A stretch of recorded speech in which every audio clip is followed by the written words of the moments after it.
사람들은 인자를 누구라 하느냐. 다른 사람들의 평가가 중요한 것이 아닙니다. 오늘 저와 여러분은 과연 예수님을 누구로 여기고 계십니까? 무엇으로 여기고 계십니까? 수요일에만, 금요일에만, 혹은 주일에만 주님은 나의 주님이십니다. 주님은 하나님이십니다. 주님은 살아계십니다. 그러나 내 삶의 순간에서는 아닙니다. 우리는 주님을 어떻게 여기고 있냐라는 거예요. 삶에서 주님을 어떻게 고백하고 있냐라는 거예요. 예수님의 제자들은 당시에 예수님이 오라라고 부르셨을 때 그들의 겉옷도 집어던지고 그 생업도 뒤로 한 채 그 아버지를 떠나서 예수를 쫓았던 사람들이에요. 우리는 과연 오늘 예수를 쫓으며 내게 있는 것을 버리는 자들인가, 아니면 예수를 쫓아가며 내게 무언가 더해지기를 원하는 자들인가? 우리 자신을 돌아보실 수 있는 한 시간의 예배가 되셨으면 좋겠습니다. 사람들이 나를 누구라 하느냐, 그것이 중요한 게 아니라 오늘 내 안에서 주님을 무엇라 고백하고 있느냐, 그것이 중요하다는 것을 기억하시기를 바랍니다. 사람들이 예레미야입니다. 선지자 중에 하나입니다. 그러면 시몬아, 너는 나를 뭐라고 하느냐? 시몬이 주는 그리스도시요 살아계신 하나님의 아들이시니이다. 예수님은 이 대답을 들으시고는 베드로에게 네가 참 복이 있다 라고 말씀하십니다. 베드로가 왜 복이 있었을까요? 예수님 보실 때 네가 참 복이 있구나, 네가 참 많은 물질을 가져서 복이 있다 라고 말씀하셨을까요? 네가 많은 명예와 권세를 얻어서 복이 있다 라고 말씀하셨을까요? 네가 지식이, 학식이 높아서 복이 있다 라고 말씀하셨을까요? 우리는 예수님이 말씀하시는 복의 기준과 좀 다른 복의 기준을 추구하며 살아가는 사람들인 것 같습니다. 제가 방금 말씀드린 것들이 우리는 다 복으로 여기고 있는 것들이에요. 많은 물질, 많은 명예, 많은 권세, 많은 지식들, 나를 좋아하는 많은 사람들, 이런 것들을 우리는 복이라고 생각을 합니다. 그러나 예수님은 베드로에게 네가 복이 있다. 왜 복이 있습니까? 베드로가 예수님이 누구신지를 정확히 알고 고백했기 때문에 그에게 복이 있다라고 말씀하신 것입니다. 오늘 예수님이 저를 보시면서 또 여러분을 보시면서 복이 있다라고 말씀하실 수 있는 은혜가 우리 모두에게 임하기를 주님의 이름으로 축원을 드립니다. 이것이 우리 삶에서 고백되어지셔야 된다는 거예요. 삶에서. 머리로는 당연히 예수님 하나님의 아들이시지, 예수님 살아계시지, 예수님 그리스도신 거 누가 몰라? 지식으로 알아서 복된 게 아니라 그 지식이 내 삶에 과연 믿음으로써 역사되어지고 있느냐 하는 것이 중요하다라는 것입니다. 예수님이 정말 살아계신 하나님의 아들이요 내 안에 살아계신 그분이 그리스도라는 것을 정말 믿는다면 우리에게 어떤 일이 일어나겠습니까? 두려움이 사라진다는 거예요. 염려가 사라지는 거예요.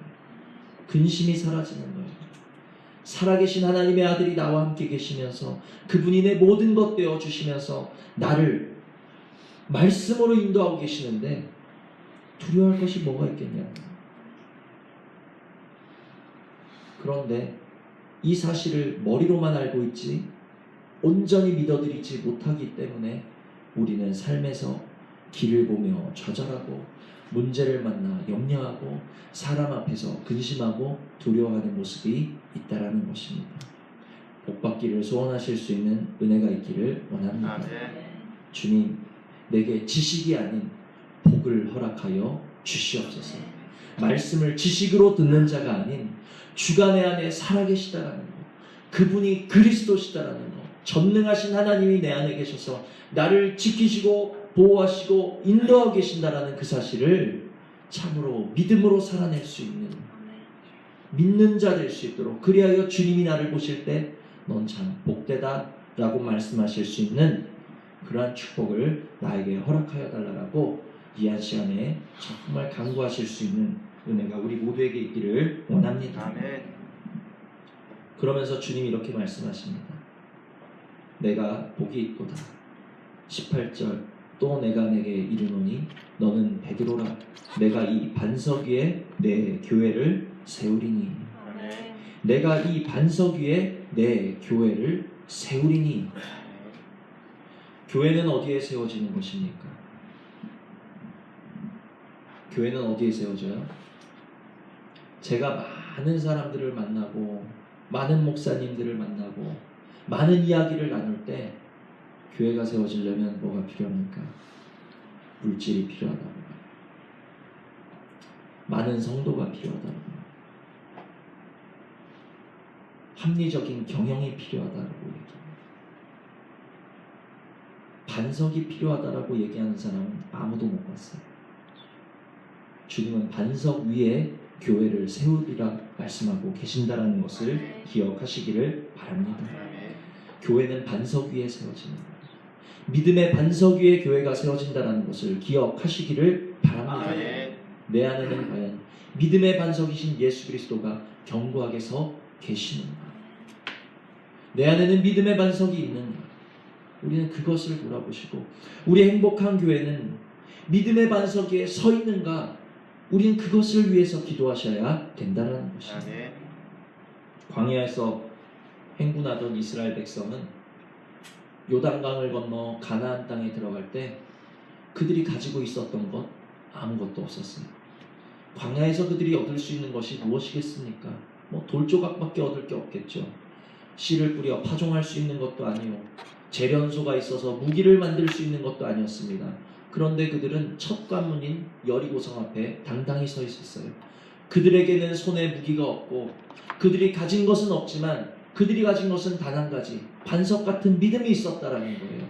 하나님이 살아계셔서 우리를 40년 동안 인도해 주셨고 지금도 우리와 함께 계시지라는 그 반석과 같은 믿음이 여리고를 무너뜨렸다라는 것을 기억하시기를 바랍니다. 아멘. 그 반석 같은 믿음이 가나안 7 족속을 내어쫓고 가나안 땅의 그 약속의 땅에 하나님의 나라를 세울 수 있는 원동력이 되었다라는 거죠.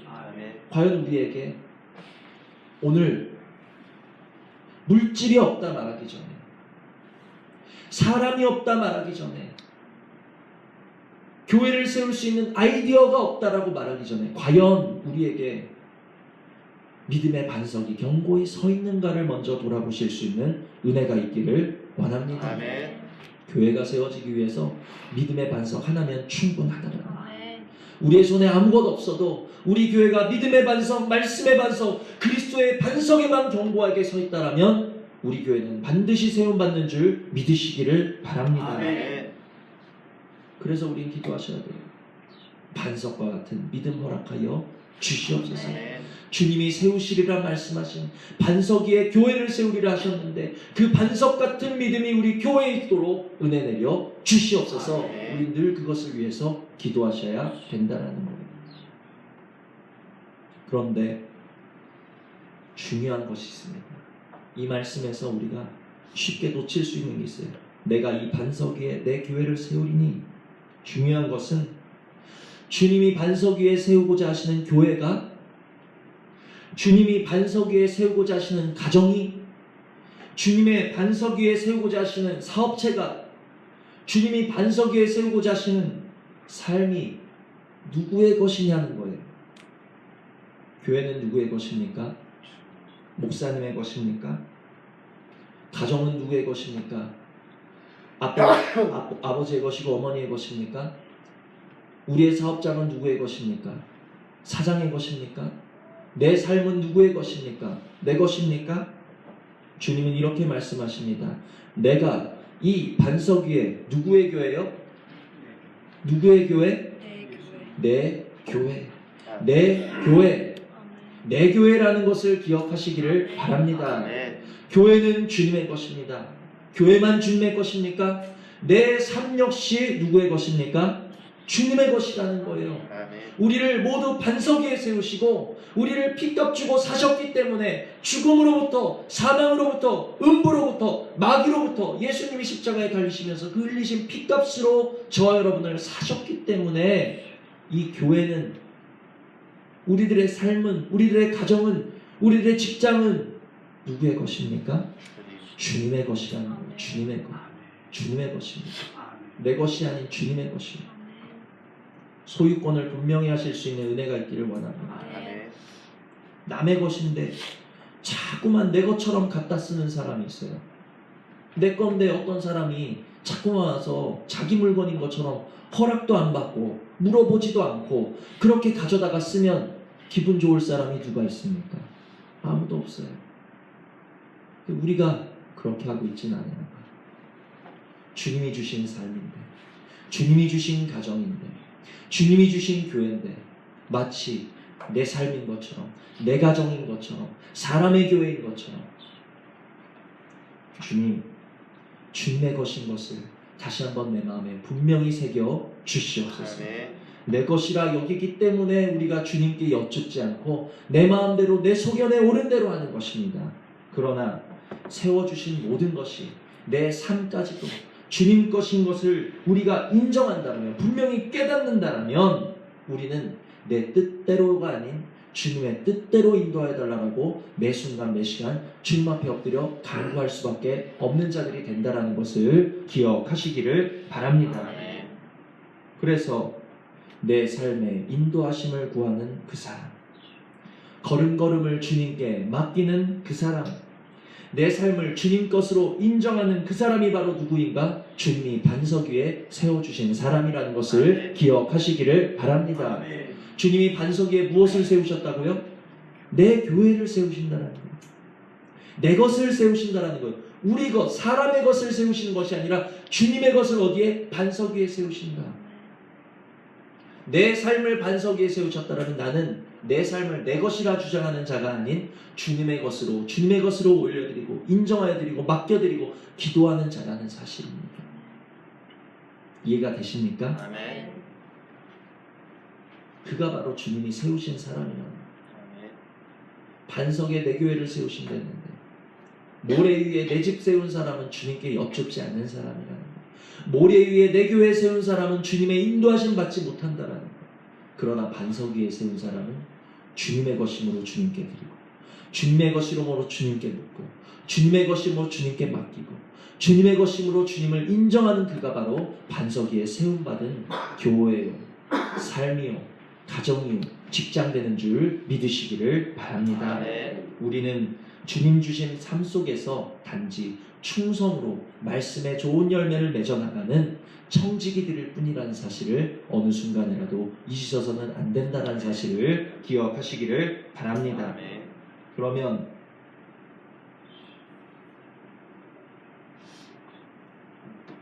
주님이 세우신 교회, 주님이 세우신 사람에게는 어떠한 은혜가 임할까요? 여기 보니까 내가 이 반석 위에 내 교회를 세우리니 뭐라고 나와있습니까? 음부의 권세가 이기지 못하리라. 아멘. 아주 놀라운 말씀이에요. 주님이 너는 내 것이다. 행복한 교회는 내 것이다. 아멘입니다. 행복한 교회는 내가 내 반석 위에 세운 교회다. 아멘. 너희들의 가정은 너희 것이 아닌 내가 믿음 반석 위에 세운 가정이다. 아멘. 너희들의 자녀는 너희 것이 아닌 내가 너희들에게 믿음 반석으로 선물한 약속의 자녀들이다. 아멘. 너희들의 삶은 너희 것이 아닌 내가 빚값 주고 산 반석 위에 세운 삶이다라는 것을 우리가 인정하고 고백할 때 어떤 은혜가 임한다고요? 음부의 권세가 이기지 못하리라. 음부의 권세가 이기지 못한다라는 거예요. 음부의 권세가 무엇입니까? 사망의 권세라는 거예요. 사망이 주는 두려움, 낙심, 절망, 깜깜함, 염려, 이 모든 것들이 우리를 이길 수 있다 없다? 없다라는 거죠. 없다라는 거죠. 없습니다. 얼마나 큰 축복인지. 반석 위에 세운 집은 홍수가 날지라도, 때로 두려움이 오고 때로 깜깜함이 찾아오고 때로 문제 가운데 절망하고 낙심할지라도, 반석 위에 세운 집은 홍수가 지나갔을 때 어떻게 됐어요? 무너졌습니까? 아니에요. 무너지지 않고 견고히 서 있다라고 주님이 이미 마태복음 7장에서 말씀해 주셨다라는 것입니다. 바울은 또 고린도후서 4장에서 이렇게 말하고 있습니다. 우리가 사방으로 우겨쌈을 당할지라도 쌓이지 아니하며, 답답한 일을 때로 당한다 할지라도 낙심하지 아니하며, 박해를 받아도 버림받지 아니하며, 거꾸러뜨림을 당하여도 망하지 아니하고, 이것이 주님이 반석 위에 세운 사람의 삶인 것을 믿으시기를 바랍니다. 두려워하지 않으셔도 된다라는 거예요. 때로는 문제가 찾아옵니다. 어려움이 찾아옵니다. 깜깜함과 절망과 두려움과 낙심이 우리를 집어삼킬 듯이 달려들지만 우리 두려워하지 않으셔도 될 것은 왜요? 우리를 반석 위에 세우셨다는 것을 믿기 때문에. 반석 위에 세운 사람은 음부의 권세가 결코 이길 수 없기 때문에, 우리는 말씀을 믿기 때문에 두려워하지 않으셔도 된다는 거예요. 사망아, 네가 지금은 나를 엄물하는 것 같지만, 내가 지금은 잠시 두려워하는 것 같지만 너는 나를 이길 수 없다. 아멘. 우리는 선언할 수 있다라는 거예요. 네. 선포할 수 있다라는 거예요. 아멘. 왜? 주님이 우리를 반석 위에 세우셨기 때문에 믿으시기를 바랍니다. 아멘. 참, 이 사실을 알 때 어떠한 역사가 일어납니까?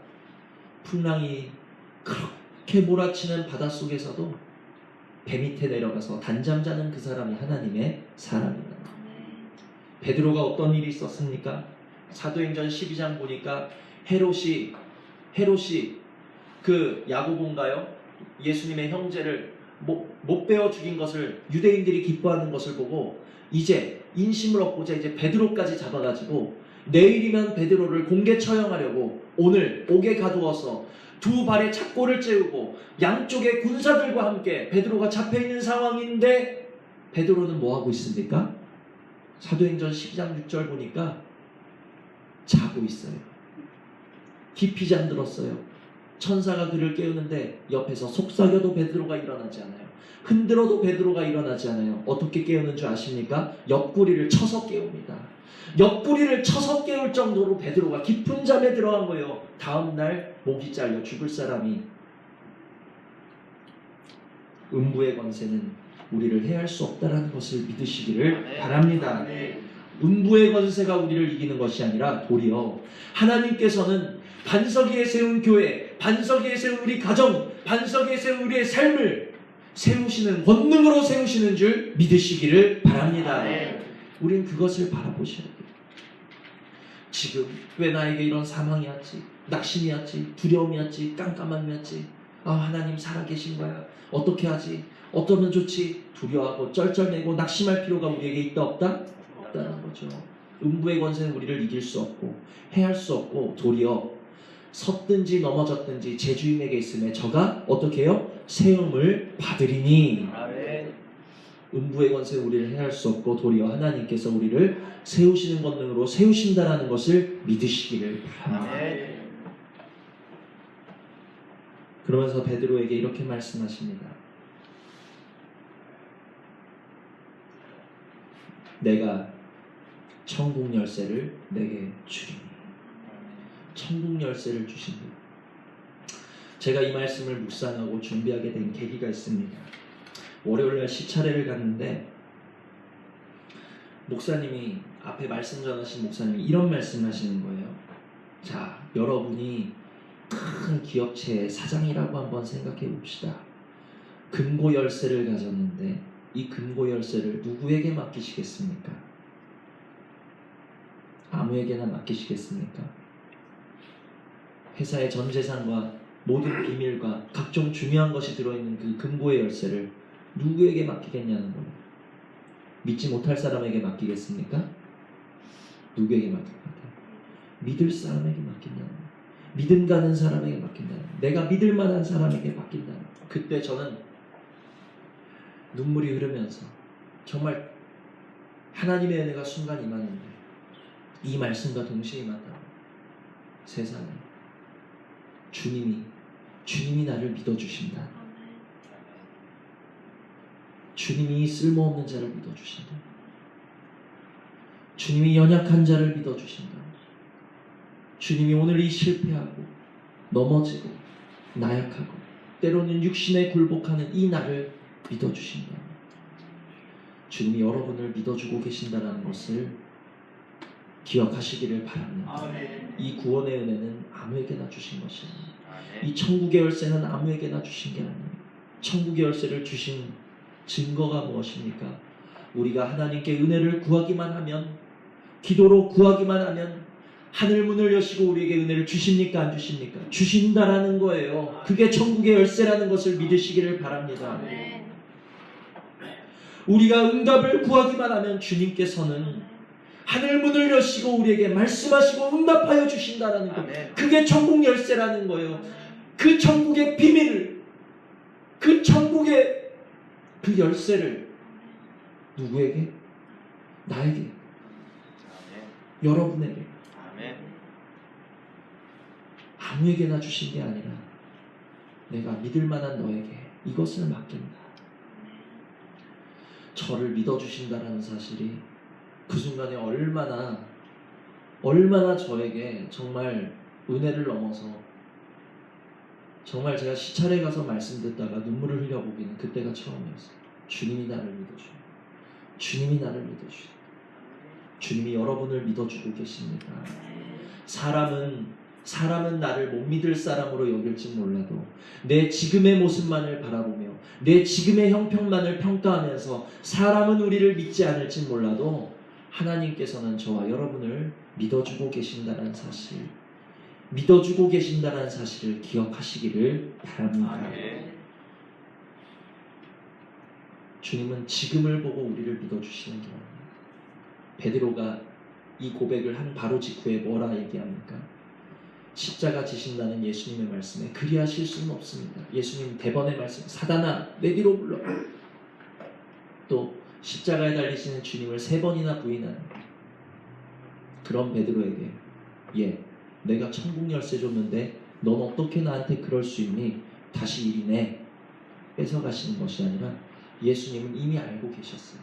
베드로의 연약함도, 베드로의 실수도, 베드로의 부족함도 알고 계셨지만 그가 훗날에 성령의 충만함을 받아서 예수의 이름으로 병든 자를 일으키고 예수의 이름으로 교회를 세워나갈 정말 사도가 될 것을 예수님은 미리 보고 알고 계셨다라는 것입니다. 오늘은 제가 연약할 수 있습니다. 오늘은 제가 부족할 수 있습니다. 오늘은 여러분이 실수할 수 있습니다. 오늘은 넘어진 것 같은 모습일 수 있습니다. 그러나 주님께서는 일으켜 세우실 그날에 성령의 충만함을 받은 우리들이 놀랍고 큰일 할 것을 미리 보시고 우리들에게 천국 열쇠를 맡기신 것을 믿으시기를 바랍니다. 그러므로 우리의 마음, 내가 지금은 부족하지만 내가 나를 믿어주신 주님의 이 믿음에 부합하는 삶을 살아야 될 텐데, 정말 기도하실 수 있는 천국의 열쇠를 가진 자로서 주님의 믿음에 부합하는, 주님의 믿음에 보답하는 삶을 살아드릴 수 있는 그러한 은혜가 저와 여러분에게 있기를 주님의 이름으로 축원을 드립니다. 바울을 언제 부르셨습니까? 바울이 충만할 때 부르셨나요? 아니요. 살인하러 내려갈 때 그 다메섹 도상에서 바울을 만나 주셨더라는 거예요. 오늘은 우리가 부족하지만, 우리가 연약합니다. 때로는 어둠 속에 갇혀서 주님을 원망합니다. 믿음이 없는 것 같습니다. 쓰러진 자 같습니다. 그러나 세우시는 권능으로 우리를 세우시며 하나님의 일을 하게 하며 말씀으로 충만한 열매를 맺으며 그리스도의 성품으로 한 걸음 한 걸음 나갈 우리를 주님은 알고 계시기에 오늘 부르시고 믿음 주셨다는 사실을 기억하시면서 주님의 믿음에 보답하는 삶 살 수 있는 반석과도 같은 믿음을 나에게, 우리 가정에게, 우리 교회에 허락하여 주시옵소서. 늘 기도하셔서 나를 믿어주신 주님을 우리도 반석과 같은 믿음으로 더 견고하게 바라보시고 의지하시고 주님께 모든 것을 맡겨 하루하루의 모든 삶이 믿음의 반석 위에 세워지실 수 있는, 세워지는 교회, 세워지는 가정, 세워지는 직장, 세워지는 우리의 삶 되시는 은혜가 주님 정말 부어주시는 은혜가 있기를 주님의 이름으로 축원을 드립니다. 아멘. 들으신 말씀 생각하시면서 우리 잠시 기도하시겠습니다.